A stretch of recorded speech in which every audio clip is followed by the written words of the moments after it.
Thank you. President Trump, thank you for doing this, as we said. You. And you heard the reception there. The business people of Chicago, like everywhere else, they like a lot of the things you want to do in terms of tax cuts and some of the spending proposals. But like many business people, what they're often worried about is the cost. Mm-hmm. And the Committee for a Responsible Federal Budget, which is a bipartisan outfit, put out some predictions the other day. If you add up all the promises you've made, and your plans would add $7.5 trillion to the debt. Mm-hmm. That's more than twice the total for Vice President Harris. You're on course to push up debt up to 150% of GDP. This is a very business-like audience. Yeah. Why should they trust you with that?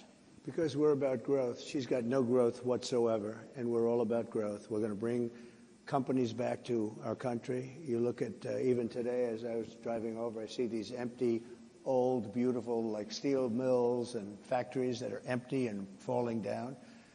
Some have been converted to senior citizens' homes, but that's not going to do the trick. And we're going to bring the companies back. We're going to lower taxes still further for companies that are going to make their product in the USA. We're going to protect those companies with strong tariffs, because I'm a believer in tariffs. I'm not sure that you are. I don't think you are, but I congratulate you on your career.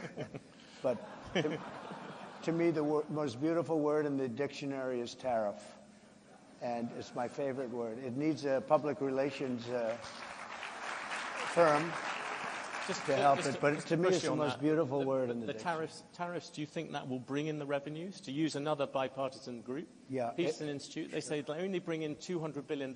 That is that's barely the cost of two of your promises. Yeah, but that's like for what company are you talking about? Okay, look, I've brought in with tariffs, and I was just getting started. Then COVID came, and we had because I tell you what, I did a very good job in COVID. Nobody knew what the hell it was. I call it the China virus because I like being a little more accurate.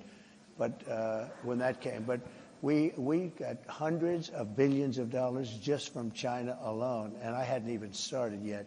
But tariffs are two things, if you look at it. Number one is for protection of the companies that we have here and the new companies that will move in, because we're going to have thousands of companies coming into this country. We're going to grow it like it's never grown before, and we're going to protect them when they come in, because we're not going to have somebody undercut them. And I could give you an example of this if you want. Would you like me to? Because it just Give me a quick example, then I will come back. I just found out about it. So I've been talking about for the last year about Detroit and how horribly it has been. It's just horrible, because we've been talking about Detroit's coming back for 40 years, and it's never come back. And it's very dependent on the car industry. Well, they've lost 60% of the business over a long period of time. And what happened is I found out a friend of mine builds auto plants. That's all he does. He builds auto plants. That's what he's good at. He doesn't want to build an apartment. All he wants to build and he builds the biggest in the world. And for the last year and a half, if anybody's heard me speak, I was talking about Mexico as a tremendous challenge for us right now. Tremendous. China is building massive auto plants in Mexico. And they're going to build them, and they're going to take those cars and sell them into the United States. They're very near the border. And they're going to have all the advantages and none of the disadvantages. And that's going to be the end of Michigan. It's going to be the end of, frankly, South Carolina. Going to be the end of everything. So I've been talking about this, and I said to him about 9 months ago, I said, you know what? I want you to do me a favor, John. His name is John. I don't want to give his last name because he might not like it. But I said, I want to see an auto plant. I want to go and see one of these. You press a button and everything works, right? I want to see one of the big ones. He said, all right, good. I said, where do we go? I'd like to go to Michigan. I'd like to go to someplace in the United States. He said, no, we can't do that. Why? We're not building anything big in the United States. That's not where we don't build the big ones here. I said, where are you building the biggest ones? He said, in Mexico. We're building giant plants, the biggest plants anywhere in the world. In Mexico, I said. So you mean they're going to make cars cheaply? They have advantages over labor and other things, and they're going to sell them into the United States, and they're going to put Michigan out of business. Is that what? I don't know anything about that. All I do is build the plants. If you want to see a plant, we'll go to Mexico. I'll show you the biggest plant in the world. That was 9 months ago. I saw him, and I talked about it all the time because I think it's a serious threat to our country, because not only autos, but other things. So then I see him. 2 days ago, I was talking at another club, very nice club, and like this, except, I don't know, I think you people are probably even wealthier, okay? This was in Detroit, okay, which was appropriate. And I was showing them all sorts of charts about how their car, it's just gone down. It's like terrible. And I saw him, and I said, oh, how are you doing? How have you been? I said, could I ask you, how are those plants that you mentioned, those giant plants that you're building in Mexico, how is that coming along? Have you finished them? No, sir. They abandoned the project when they heard you're running. They abandoned the project when they saw that you were winning and doing well. I said, wow, isn't that beautiful? All the same. Because I told them, and I said it publicly, they're not going to sell one car into the United States. I said, if I run this country, if I'm going to be president of this country, I'm going to put a 100, 200, 2,000% tariff. They're not going to sell one car into the United States because we're not going to destroy our country because I know you're an anti-tariff guy, but I'm the exact opposite. If I had, there was no other way I could have stopped them other than, what am I going to do, negotiate with Mexico or China? You're not going to get anything from that. I said I'm going to put a 100, 200, or 300. I'm going to put the highest tariff in history, meaning I'm going to stop them from ever selling a car into the United States. So I just see the guy by accident. I see him. He says, sir, they've abandoned the, and by the way, they built foundations. They were really rocking. They were going to do it. They thought that I was going to win, or maybe they're just holding off. I tell you this, if I don't win, those factories are going to wipe out this country. They're the biggest factories ever built for cars.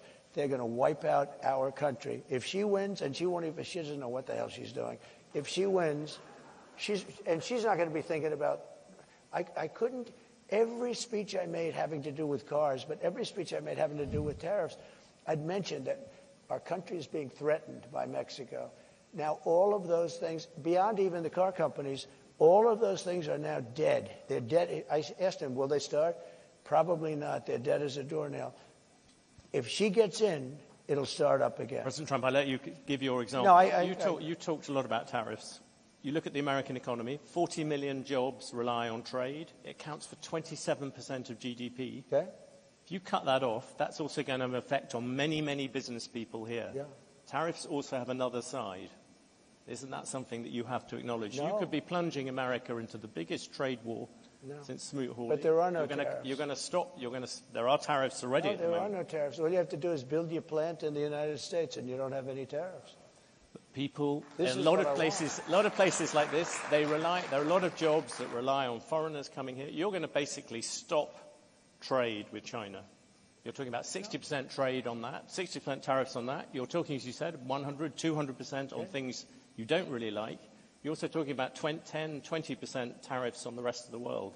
That is going to have a serious effect on the overall economy. And yes, you're going to find some people who will gain from individual tariffs. The overall effect could be massive. I agree. It's going to have a massive effect, positive effect.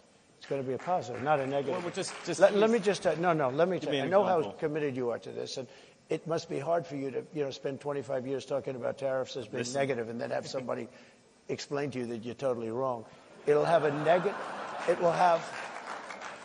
I'll go a step further. If you don't do this, this country has no chance. 40 million jobs is a lot of jobs to rely on. They're all coming back. You've lost jobs. Those are 40 million jobs in America that rely on trade. Are you ready? John Deere, great company. They announced about a year ago they're going to build big plants outside of the United States, right? They're going to build them in Mexico. And you threatened they're also going to build. They stopped. That's right. I said, if John Deere builds those plants and not selling anything into the United States, they just announced yesterday they're probably not going to build the plants, okay? I kept the jobs here, and I'll keep John Deere will stay here. And I'll tell John Deere, if you do build outside of the United States, you can if you want. For instance, India is a very tough country. It's not only China. China is I would say, probably the toughest. But there are a lot of tough. You know what's very tough? European Union. Our beautiful European countries, wonderful, wonderful. If you add them up, they're almost the size of us. They treat us so badly. We have a deficit. I said to Angela Merkel when she was there, she's not there anymore, I wonder why, but when she was there, I said, Angela, how many Chevrolets do we have in Berlin? Why, Donald, you have none. He said, that's right. How many Fords do we have in Frankfurt? I don't know. None. I said, that's right. You know how many cars we have? Mercedes-Benz, BMW, all of the different Volkswagen, millions and millions of cars. And then I said farm products. You know, they don't want our farm. They don't want anything from us. We have deficits that are crazy. And we're not going to have them anymore. We're going to put tariffs on them, and they're going to do, and you know what they can do? The Mercedes-Benz will start building in the United States. And they have a little bit, but you know what they really are? Assembly, like in South Carolina. But they build everything in Germany, and then they assemble it here. They get away with murder because they say, oh, yes, we're building cars. They don't build cars. They take them out of a box and they assemble them. We could have our child do it. Can we come back? Let's come back to the Europeans in a second. What about consumers? People out there. They're going to be the biggest beneficiaries. Yeah, critics say your tariffs will end up being like a national sales tax. Nope. The countries will pay. If you have America at the moment has $3 trillion worth of imports, you're going to add tariffs to every single one of them. That is going to push up the cost for all those people who want to buy foreign goods. Now, what's going to happen? That is simple mathematics, President Trump. It's not. Yeah, it is, but not the way you figure it. I was always very good at mathematics. Yes. Let me tell you, you're saying $3 trillion.